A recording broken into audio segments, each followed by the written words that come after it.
안녕하세요. 벤코 만능의 성도님들, 손준영 목사입니다. 수요일 매일 만나 오늘도 주신 말씀 붙들고 은혜 받는 귀한 시간 되기를 바랍니다. 코로나가 길어지니까 많은 분들이 좀 답답해하는 것도 이제 한계에 달았다라는 어떤 그런 글을 본 기억이 있는데 우리가 더욱 영적으로 민감해야 될 때인 것 같습니다. 자신을 잘 돌보시고 또 삶 속에서 말씀을 통해 모든 어렵고 힘든 일들을 잘 이겨내시고 반드시 끝나고 우리 모두가 함께 예배하고 기쁨으로 설날이 오니까 기다리시면서 기도하시는 우리의 모습이 되면 좋겠습니다. 영적으로 강건해지는 이 코로나 기간 되면 좋겠습니다. 그럼 오늘 하나님께서 우리에게 주신 말씀 함께 보도록 하겠습니다. 오늘은 2장 1절에서 13절까지의 말씀을 봅니다. 좀 길죠? 2장 1절에서 13절까지의 말씀 함께 보도록 하겠습니다. 제가 읽어드리겠습니다. 내 형제들아, 영광의 주 곧 우리 주 예수 그리스도에 대한 믿음을 너희가 가졌으니 사람을 차별하여 대하지 말라. 만일 너희 회당에 금 가락지를 끼고 아름다운 옷을 입은 사람들이 들어오고 또 남루한 옷을 입은 가난한 사람이 들어올 때에 너희가 아름다운 옷을 입은 자를 눈여겨보고 말하되 여기 좋은 자리에 앉으소서 하고 또 가난한 자에게 말하되 너는 거기 서 있든지 내 발등상 아래에 앉으라 하면 너희끼리 서로 차별하여 악한 생각으로 판단하는 자가 되는 것 아니냐? 내 사랑하는 형제들아 들을지어다. 하나님이 세상에서 가난한 자를 택하사 믿음에 부요하게 하시고 또 자기를 사랑하는 자들에게 약속하신 나라를 상속으로 받게 하지 아니하셨느냐. 너희는 도리어 가난한 자를 없인 여겼도다. 부자는 너희를 억압하며 법정으로 끌고 가지 아니하느냐. 그들은 너희에게 대하여 일컫는 바 그 아름다운 이름을 비방하지 아니하느냐. 너희가 만일 성경에 기록된 대로 내 이웃을 사랑하기를 내 몸과 같이 하라 하신 최고의 법을 지키면 잘하는 것이거니와 만일 너희가 사람을 차별하여 대하면 죄를 짓는 것이니 율법이 너희를 범법자로 정죄하리라. 누구든지 온 율법을 지키다가 그 하나를 범하면 모두 범한 자가 되나니 간음하지 말라 하시니가 또한 살인하지 말라 하셨은즉 내가 비록 간음하지 아니하여도 살인하면 율법을 범하는 자가 되느니라. 너희는 자유율법대로 심판받을 자처럼 말도 하고 행하기도 하라. 긍휼을 행하지 아니하는 자에게는 긍휼 없는 심판이 있으리라. 긍휼은 심판을 이기고 자랑하느니라. 아멘. 오늘 말씀은 성도들에게 시련 가운데서도 진리를 행하라고 이야기하고 있던 1장에서 이제 그런 이야기를 계속 했죠. 그 이야기를 했던 야고보가 2장에서는 실제적인 이 책을 쓴 메인 아이디어, 그 주제를 이제 본격적으로 다루고 있습니다. 그러면서 이제 이야기하는데 너무나도 분명한, 명확한 그런 예화를 이렇게 들고 있어요. 그 내용들이 뭐냐면 가난한 자와 또 부자에 대한 이야기들입니다. 어릴 때 그 교회 다닐 때 교회에서 여름이 아니라 크리스마스죠.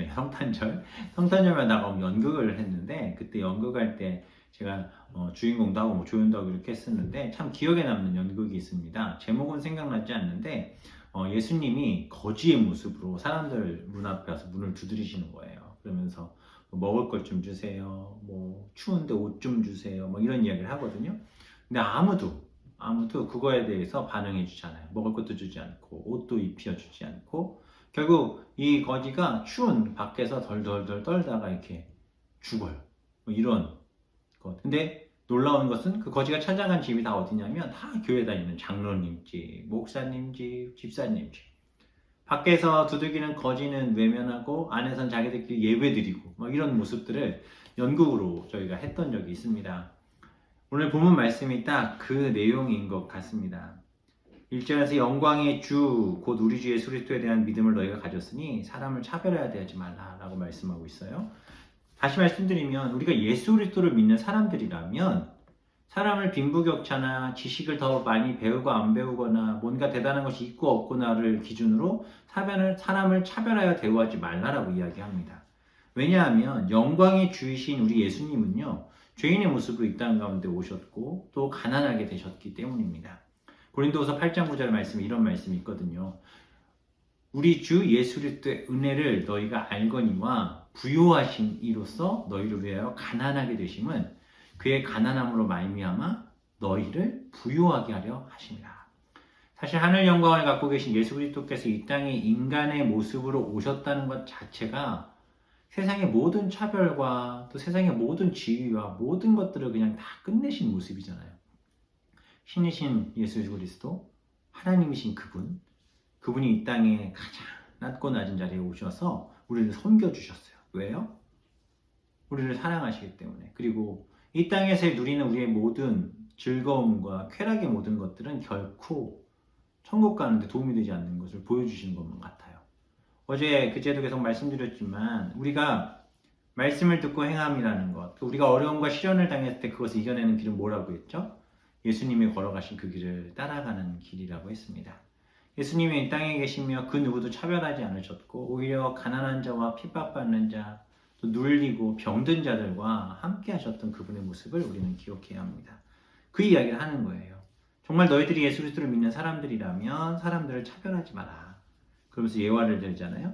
회당에 금가락지를 끼고 뭔가 이렇게 부유해 보이고 잘 사는 사람인 것 같으면 가서 막 잘 돼야지만 남루한 옷을 입고 냄새가 나는 그런 사람들이 오면 그들을 차별한다라는 거예요. 4절에 너희끼리 서로 차별하며 악한 생각으로 판단하는 자가 되는 것이 아니냐라고 얘기하죠. 모든 차별의 근거는 판단입니다. 판단이라고 하는 것은 내 기준, 내 생각으로 사람들을 결정짓는 거죠. 그런데 오래 살아보신 분들, 저보다 연배 많으신 분들이 더 많기 때문에 저도 이제 40년을 조금 넘은 나이를 지내고 있지만 나이를 먹으면서 깨닫고 느끼게 되는 게 뭐냐면 사람을 함부로 판단하면 안 된다라는 생각을 늘 하게 됩니다. 첫인상이 굉장히 중요하죠. 그러나 그 첫인상이 그 사람의 전부가 아닌 경우들을 너무 많이 봐요. 우리가 사람들을 내 경험, 내 생각, 내 학식을 가지고 판단하지 말고 특별히 그리스도인의 마음으로 예수님을 사랑하는 사람들이라면 우리가 정말 절제하며 하나님 앞에서 사랑하고 섬기고 또 그렇게 주님 앞에 설 수 있는 모습이 있으면 좋겠습니다. 사실 십자가 앞에서 그 누가 자랑할 것이 있겠습니까? 그 십자가를 믿고 예수 그리스도의 죽으심을 믿는다면 우리를 모든 죄에서 속량하신 그 예수 그리스도의 그 사랑을 믿는다면 우린 그 누구도 판단할 근거도 자격도 없는 사람이라는 것을 기억하셨으면 좋겠어요. 5절에 내 사랑하는 형제들아 들을지어다 하나님이 세상에서 가난한 자를 택하사 믿음에 부요하게 하시고 또 자기를 사랑하는 자들에게 약속하신 나라를 상속으로 받게 하지 아니하셨느냐. 가난한 자를 택하셨다고 하시고 또 주 예수 그리스도를 사랑하는 자들을 약속하신 나라 상속받게 하셨다라는 것. 내가 가진 것이 없을 때 내가 가진 것이 내가 누리고 있는 모든 것이 내 것이 아닌 주님의 것임을 인정하며 살 때 우리는 겸손할 수 있고 또 세상적인 것들 주변에 다가오는 유혹들을 능히 이겨낼 수 있지 않겠습니까? 왜냐면 내 게 아니니까요. 가끔 TV에서 보다 보면 뭐 사람들이 뭐 게임 같은 데 나와서 뭐 1억씩 받고 뭐 1000만 원씩 막 당금을 당첨해서 딱 가면은 와 부럽다 뭐 이렇게 생각할 수 있지만 금세 잊어버리잖아요. 왜냐면 내 돈이 아니니까. 누군가를 보고 저렇게 사는구나 할 수는 있습니다. 그러나 그건 제 게 아닙니다. 우리 게 아닙니다. 우리가 욕심부린다고 해서 그렇게 취하고 가질 수 있는 게 아니에요. 내 그릇, 내 삶, 내게 주어진 모든 상황과 환경 그것을 감사하고 주님 앞에 그렇게 우리의 삶을 드리면 사실 넘어질 일도 없고 유혹에 당할 일도 없는 것 같아요. 6절 너는 도리어 가난한 자를 업신여겨도다 부자는 너희를 억압하며 국정으로 끌고 가지 아니하느냐. 그들은 너에게 대해 일컬는 바 그 아름다운 이름을 비방하지 아니하느냐. 뭐예요? 세상적인 가치와 세상적인 힘을 가진 자들은 가난하고 또 예수 그리스도를 믿고 그렇게 깨끗하게 살려는 사람들을 더 힘들게 할 수 있는 세상이라는 거예요. 그래서 우리가 하나님의 말씀을 잘 지키고 붙들고 사는 것 중요하다라는 겁니다. 그러면서 뒤에 보면 이제 율법에 대한 이야기들을 하잖아요. 당시 유대인들은 율법 하나하나를 다 지켜갔잖아요, 사실. 그러나 그 율법을 완전히 지킬 수 있었습니까? 없었어요. 그런데 이들은 율법을 다 지키지도 못하면서 자신들이 마치 그 율법을 완전히 지키는 자인 것처럼 살았다는 거죠. 그런데 예수님의 이 야고보가 이 글을 통해서 하는 말은 뭐냐면 하나님의 율법을 어차피 사람을 다 지키지 못해요. 그런데 그들이 다른 사람들을 판단하거나 또 가난한 자를 정죄하거나 차별하거나 하는 것도 하나님이 정하신 율법을 어기는 것과 같은데 그렇게 얘기하면은 너희들이 지금 율법을 잘 지키고 말씀을 잘 지키고 교회 열심히 다니고 신앙생활 잘하고 있다고 생각하지만 그런 작은 것 하나가 죄이기에 그 죄의 문제를 여전히 해결하지 못한 인생의 초라한 그 모습을 갖고 있는 존재일 수밖에 없다라고 말하고 있습니다. 작은 것 하나도 틈을 주지 말아야 된다는 거예요. 13절 긍휼을 행하지 아니하는 자에게는 긍휼 없는 심판이 있으리라. 즉 가난하고 또 부족하고 연약한 자들을 차별하지 않는 사람에게는 천국의 기쁨과 구원의 감사가 있지만 그렇지 않은 자들, 긍휼히 행하지 않는 자들에게는 심판이 있다는 거예요. 그래서 우리가 다른 사람을 돌보고 차별하지 않고 사랑하고 섬기는 이 모습은 모든 심판을 이기고 하나님의 영광을 자랑할 수 있는 그 기쁨과 감사의 삶이 우리 가운데 있게 될 줄 믿습니다. 우리 교회에 보면 잘 섬기시는 분들이 너무 많아요. 너무 좋고 또 감사합니다. 그 모습을 사람들에게 칭찬받으려고 누군가에게 내가 뭐 했다라는 것도 보이기 위해서 안 하고 있다는 것도 저희가 잘 알고 있습니다. 그 모습 지켜주시고 섬겨주시고 사랑해주시고 또 무엇보다 함께 하지 못하는 이 시간 서로를 위해 기도하시는 우리 모든 성도님들 되시기를 주님의 이름으로 축원합니다.